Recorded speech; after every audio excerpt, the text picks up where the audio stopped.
Hello friends, welcome to my KD home tuition. KD home টিউশনের পক্ষ থেকে সবাইকে স্বাগত জানিয়ে শুরু করছি আজকের ভিডিও। দেখো, আজ আমরা ক্লাস 7-এর পরিবেশ ও বিজ্ঞান first unit test suggestion chapter wise দেখো আমরা আলোচনা করব। প্রত্যেকটা চ্যাপ্টার ওয়াইজ আমরা যেগুলি কোশ্চেনগুলো ইম্পর্টেন্ট পরীক্ষা আসার মতো সেই সব কোশ্চেনগুলো আলোচনা করব।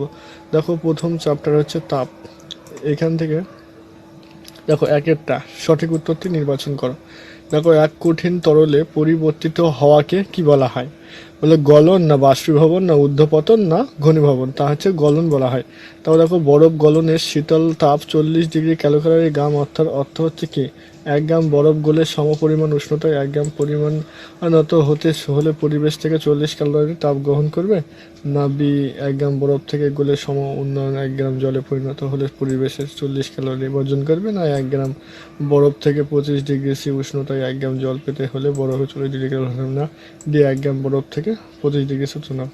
তা হচ্ছে উত্তর হচ্ছে এটা। তারপর দেখো, তিনটা সেলসিয়াস ও ফারেনহাইট স্কেলে যথাক্রমে বরফের গলনাঙ্গর ধারা বা ধরা হয় কতকে? তা হচ্ছে 100 থেকে 212, 212 থেকে 0 ডিগ্রি, না 32 ডিগ্রি থেকে 0 ডিগ্রি, না 0 ডিগ্রি থেকে 32। তা হচ্ছে 0 ডিগ্রি থেকে 32। তারপর দেখো, ফারেনহাইট স্কেলের ঊর্ধ্ব ও নিম্ন স্থিরাঙ্ক কত? 100 থেকে 0, 100 0, না 0 ডিগ্রি 100 ডিগ্রি, না 212 ডিগ্রি 32 ডিগ্রি, না 232 ডিগ্রি আর 212 ডিগ্রি। এর ঊর্ধ্বপতন হচ্ছে 32 আর নিম্ন হচ্ছে। তা দেখো, পাঁচেরটা একটি থার্মোমিটার দিয়ে সবচেয়ে কম উষ্ণতা মাপা হয়। তা হচ্ছে সবচেয়ে বেশি উষ্ণতা 99 ডিগ্রি মাপা হয়, না ওই থার্মোমিটারে 1 ডিগ্রি করে মোটা ঘর পাওয়া যায়। তা হচ্ছে 100, না 99, না 101, না 98। তা হচ্ছে থার্মোমিটারে 101 পর্যন্ত থাকে। দেখো, তরল থেকে বাষ্পে পরিণত হওয়াকে কি বলা হয়? গলন, না বাষ্পীভবন, না ঊর্ধ্বপতন, না ঘনীভবন। তা হচ্ছে বাষ্পীভবন। তো দেখো, জলের বাষ্পীভবনের নীলতাপ 540 ক্যালোরি গ্রাম। কথার অর্থ হচ্ছে কি 1 গ্রাম জল সম উন্নয়ন 1 গ্রাম বাষ্পে পরিণত হতে হলে পরিবেশ থেকে 540 ক্যালোরি তাপ গ্রহণ করবে। একেরটাই উত্তর, ঠিক আছে। তারপর দেখো, খোলা হাওয়া রাখা জলের উষ্ণতা ও একই সঙ্গে সেলসিয়াস ও ফারেনহাইট থার্মোমিটারের মাপা হলে দেখা যাবে কি? সেলসিয়াস স্কেলের প্রাথমিক পার্ট ফারেনহাইট স্কেলের প্রাথমিক পার্ট, না বি সেলসিয়াস স্কেলের প্রাথমিক পার্ট আর ফারেনহাইট স্কেলের প্রাথমিক পার্ট সমান। ঠিক আছে, বি এরটা অ্যান্সার। তারপর দেখো, ঠিক না ভুল নির্বাচন করো। এখানে দেখো একেরটা বলছে কোনো বস্তুকে তাপ দিলে তার উষ্ণতার পরিবর্তন হবে। এখানে উষ্ণতা হবে, ঠিক আছে, এটা হবে ভুল। তারপর দেখো, তাপ কোনো বস্তু নয়, তাপ হলো একটি শক্তি, এটা কি ঠিক? তারপর দেখো, সব উষ্ণতা, এখানে উষ্ণতা হবে, ঠিক আছে। সেলসিয়াস ও ফারেনহাইট স্কেলের উষ্ণতা পৃথক হবে, এখানেও সেই উষ্ণতা হবে, এটা কি ঠিক? তারপর দেখো, এসআইতে তাপের একক হলো ক্যালোরি, এটা ভুল। তারপর দেখো, সেলসিয়াস ও ফারেনহাইট স্কেলের নিম্ন স্থিরাঙ্কের মান আলাদা হলে তা একই ভৌত ঘটনার সাপেক্ষে ধরা হয়েছে, এটা ঠিক। তারপর দেখো, হাতে ও স্পিরিট ঢাললে হাত ঠান্ডা লাগে কারণ স্পিরিট হাতকে বাষ্পীভবনে নীলতাপ দিয়ে দেয়, ভুল। তারপর দেখো, সমান ভরের জল ও দুধের উষ্ণতা সমান পরিমাণে বৃদ্ধি করতে হলে সমপরিমাণে তাপ লাগবে, এটাও ভুল। তারপর দেখো, সেলসিয়াসের স্কেলে 1 ডিগ্রি উষ্ণতার পার্থক্য আর ফারেনহাইট স্কেলে 1 ডিগ্রি উষ্ণতার পার্থক্য সমান, এটাও ভুল। তারপর দেখো, দুটি সমান উষ্ণতায় তামার টুকরো পরস্পরের সংমিশ্রণ তাহলে সামগ্রিকভাবে কোনো তাপ বিনিময় ঘটবে না, এটা ঠিক, এটা ঠিক। তো দেখো, সংক্ষিপ্ত উত্তর দাও। ওদের সেলসিয়াস স্কেলের সি সংখ্যাকে ঘর, ফারেনহাইট স্কেলের ঘর কত ঘরের সমান হবে? তারপরে ফারেনহাইট স্কেলের 1 ডিগ্রি, সেলসিয়াস স্কেলের কত ডিগ্রির সমান? তারপর দেখো, এসআই পদ্ধতিতে তাপের একক কি? স্টার। তারপর দেখো চারটা একটি বা দুটি বাক্যে উত্তর দাও। হাতে স্পিরিট বা ইথার ঢাললে হাত ঠান্ডা লাগে কেন? স্টার। তাও দেখো দুটি বস্তুর মধ্যে তাপের আদান প্রদান হওয়ার মধ্যে উষ্ণতা বৃদ্ধি হচ্ছে না, এমন হতে পারে কি? উদাহরণ দাও। তারপরে স্নান করে ভিজা গায়ে চলন্ত পাখার নিচে দাঁড়ালে ঠান্ডা লাগে কেন? স্টার। তারপর দেখো মাটির কলসার জল ঠান্ডা থাকে কি করে, তা ব্যাখ্যা করো। স্টার। থার্মোমিটারের কুণ্ডলে একটি ভিজে কাপড় জড়ালে থার্মোমিটারের পাঠ কমে যায় কেন? তারপর দেখো মাটির চেয়ে জলের আপেক্ষিক তাপের মান বেশি। একটি নির্দিষ্ট পরিমাণের জল মাটিতে সমপরিমাণের তাপ দিলে কোনটির উষ্ণতা বেশি হয়? ঠিক আছে, এখানে কোনটির উষ্ণতা হবে। তাহলে দেখো উপযুক্ত উদাহরণসহ ব্যাখ্যা করো প্রদত্ত কথাটি কেন সব সময় ঠিক নয়। কোন পদার্থের তাপ প্রয়োগ করলে সব সময়ই তার উন্নত বৃদ্ধি হবে? হ্যাঁ, উষ্ণতা এখানে হবে, উষ্ণতা বৃদ্ধি পাবে। তা দেখো গাণিতিক প্রশ্নের উত্তর দাও। 40 ডিগ্রি এফ, এর কিন্তু মাইনাস হবে। হ্যাঁ, -40 ডিগ্রি এফ ডিগ্রি সেলসিয়াসের সঙ্গে সমান তাপ নির্ণয় করো। অথবা যে উষ্ণতায় সেলসিয়াস ও ফারেনহাইট স্কেলের মান সমান তা নির্ণয় করো। বা একটি বস্তুর উষ্ণতা 40 ডিগ্রি সি হলে ফারেনহাইট স্কেলে তার মান কত হবে নির্ণয় করো। দেখো পরের অধ্যায় পরমাণু, অণু ও রাসায়নিক বিক্রিয়া। দেখো এক একটা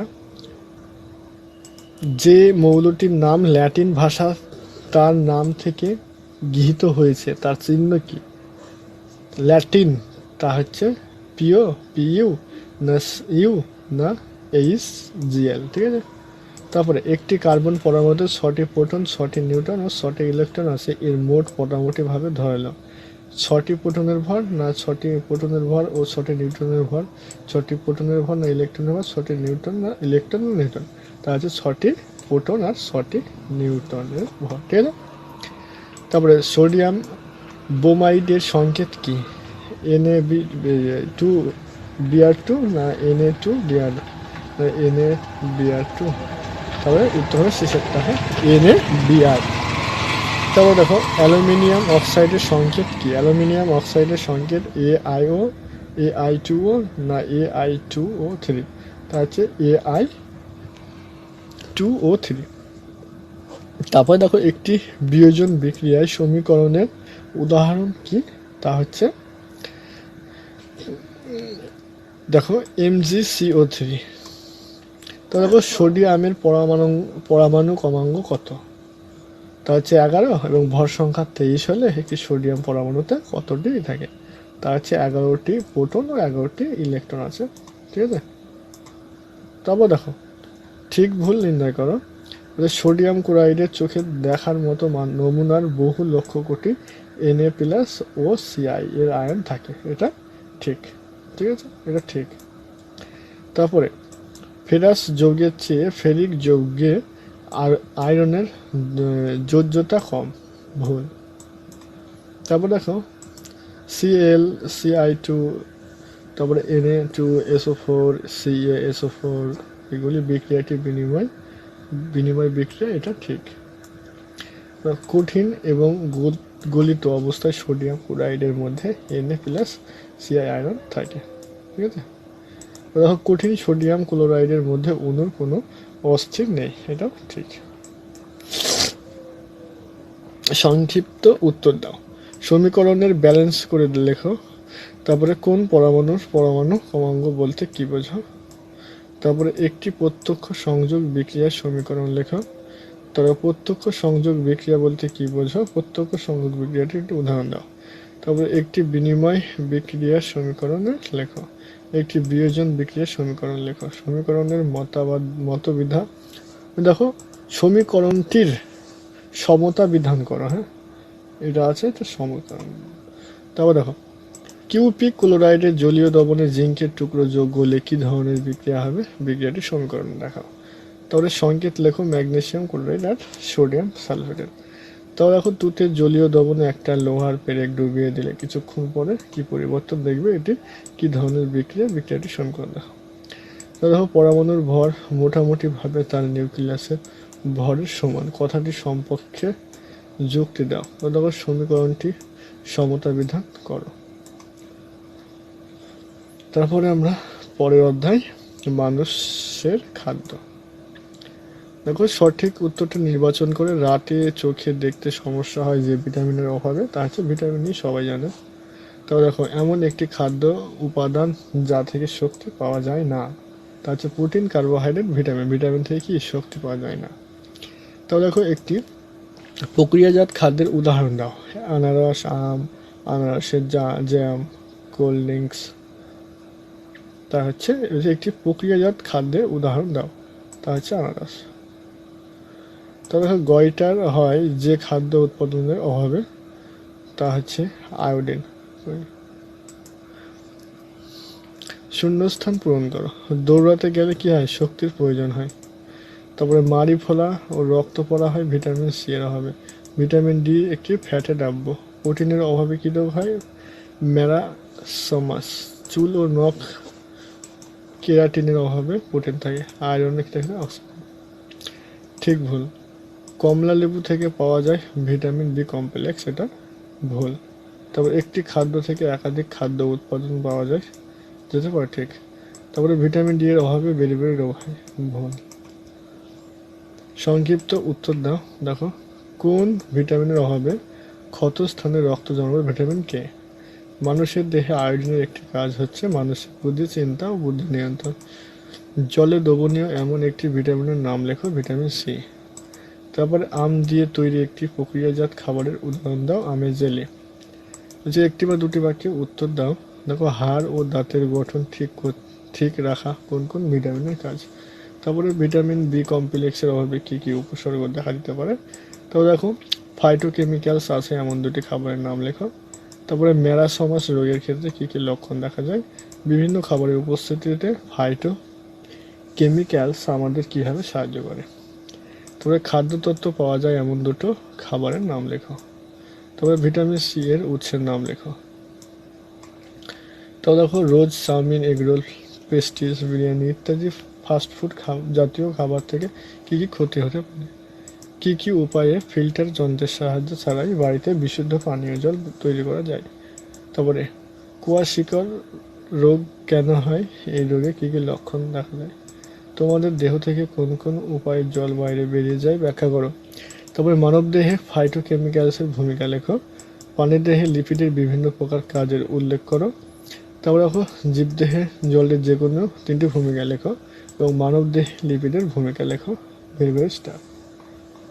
দেখো এই ছিল আমাদের 3টি অধ্যায়, পরিবেশের 3টি অধ্যায় গুরুত্বপূর্ণ কোশ্চেনগুলো, যেগুলো পরীক্ষায় আসার মতো, সেই সব কোশ্চেনগুলো সম্পর্কে আলোচনা করলাম। ভিডিওটি কেমন হলো তোমরা অবশ্যই কমেন্ট করে জানাও। যারা আমাদের চ্যানেলে নতুন তারা চ্যানেলটিকে সাবস্ক্রাইব করো এবং যারা করেছো তাদেরকে অসংখ্য ধন্যবাদ। আমাদের ভিডিও এখানে শেষ করছি। Good bye.